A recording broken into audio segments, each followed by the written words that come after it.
নমস্কার বন্ধুরা, আমি আবার চলে এসেছি শহরের কথায়। কবি পার্থ সখা অধিকারীকে সশ্রদ্ধ প্রণাম জানাই এবং অবশ্যই সকল ভিউয়ার্স সাবস্ক্রাইবার্সদের জন্য জানাই আগাম নববর্ষের শুভেচ্ছা, শুভকামনা ও ছোটদের ভালোবাসা এবং বড়দের প্রতি শ্রদ্ধা জানাই।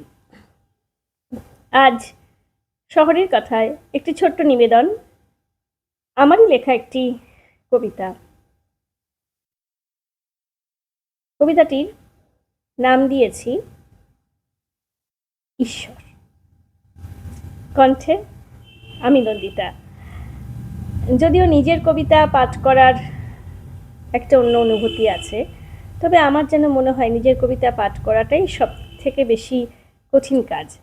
নিজের মনের ইচ্ছাটাকে প্রকাশ করা আর নিজের মনের ইচ্ছাটাকে কণ্ঠে ধারণ করা, মানে সেই কবিতাটাকে কণ্ঠে ধারণ করার মধ্যে একটা অনেকটা প্রসেস কাজ করে। আমি চেষ্টা করছি আমার অনুভূতিটা আপনাদের সামনে প্রকাশ করার। ভালো লাগলে লাইক, কমেন্টস ও শেয়ার করে দেবেন।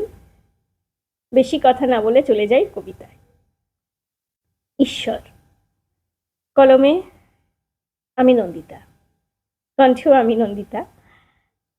যদি বলো ঈশ্বরকে দেখেছো কখনো, চোখ বন্ধ করে বলতে পারি ঈশ্বর কখনোই ভগবান হয়ে আসেননি আমার কাছে, বা দেবদূতের মতো ছদ্মবেশেও নয়।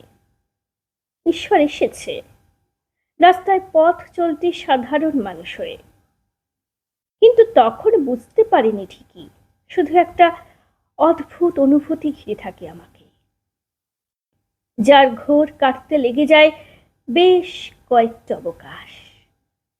কখনো সে পাগলি হয়ে বলে আমাকে রাস্তাটা পার করে দে তোর হাত ধরে, আবার কখনো সাইকেল থামিয়ে বলে মারে সঠিক সময়টা বলতো আমায় দেখি।